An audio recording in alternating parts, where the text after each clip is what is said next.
See, me, I like reading. Okay, I'm sure you should have noticed it by now because I've talked about reading.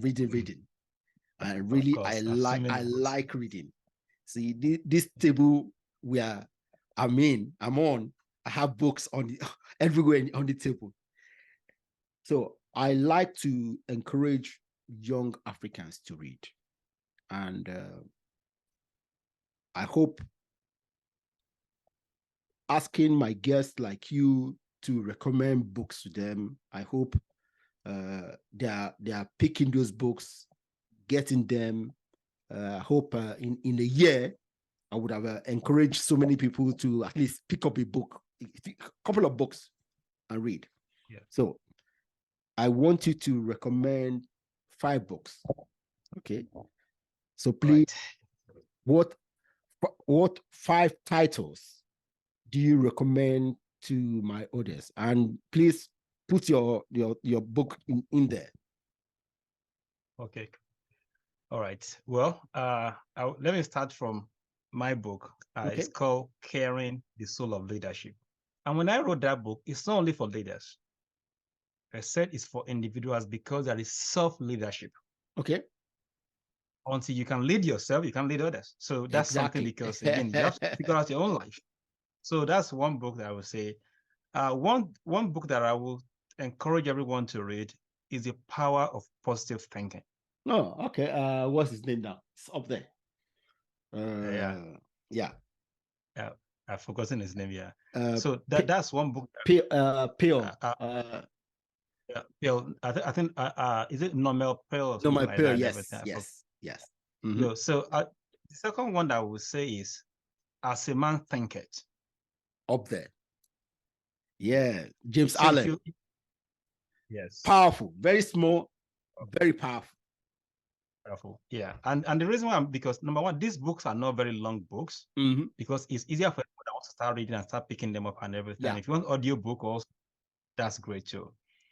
I will also talk about the wealth mindset. Okay. I don't have that. Okay. The wealth mindset is one of the books whereby, because what it does is it talks about how to generate wealth, because again, we have all this lazy way of just put one and you get 1 million tomorrow. That's But what I found itself is wealth itself is a mindset. Mindset, yes. It's not what is in your pocket. What I've learned is a person that has so much money today can become poor tomorrow if they have a poverty mindset. Yeah. So wealth mindset is a thing. I know I've probably given 4, but I have 2 more and everything. Yeah. So I have the more the better.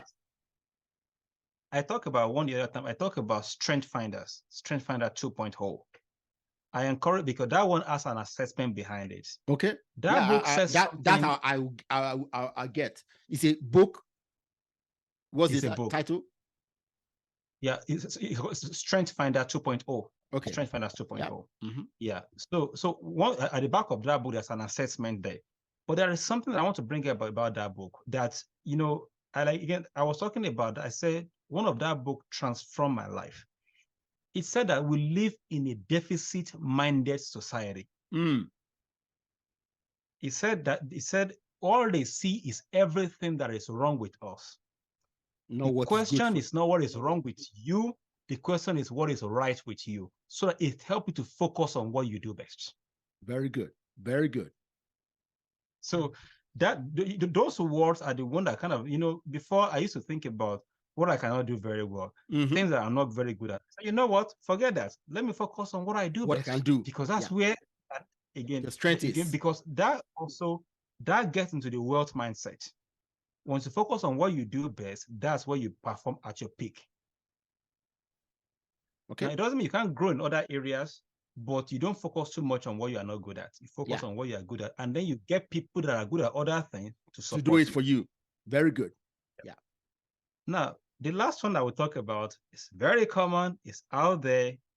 It's in the Bible, but Book of Proverbs and Ecclesiastes. Those 2 books, I tell everyone, I don't care whether you're a Christian, you're a Muslim, whatever. Don't read it from a religious perspective. Yeah. See, read it from, this is a common way to live life. Yeah. Proverbs, Ecclesiastes, from the man, and these were written by the wisest man that ever lived. Yeah. You know, one thing that I've seen about those two books, it teaches about common living. How do you live your life wisely? You don't make silly mistakes. You do the right thing. You also live right by people that are by you and everything. It teaches us all of those things. And I said, don't read from religion, because religion will always color it gives you a color your eyes. Yeah. But when you read it from a human perspective, and if you, most of the time, if you don't read from King James Version, because it can be complicated a little bit. The languages. The languages, but read from the amplified version. That breaks it down a lot of things. You know, there is one that I kind of want to quickly jump into that I want to talk about it in those books that people always make a mistake. When Solomon said, money answers all things, people were saying, well, he wrote that when he backslided and everything. I said, no, he didn't backslide. He knew what he was talking about. Now, he didn't say money solves everything or money does everything. He says money answered all things. Ask me today, if you are sick today, you have money, you go to the best hospital in the world. Yes. It doesn't mean you will survive the sickness. Yes, but at least you have a chance. You have a chance. Now, you have any problem today, you have money, you can say, I have money, you can do, money will answer every single question. Now, but money will not solve every single question. Yeah. That's why I said, when you are reading, don't read from religious perspective, read from human living and let your mind open up. Yeah. Yeah. So very good. Very good. The last 5 guests, including you, 3 of you have recommended the Bible. Okay. And I will tell you, I'm not religious, but once upon a time I was, and I have read the Bible over and over, so I know how powerful the Bible is. So yeah, thank you very much. Thank you.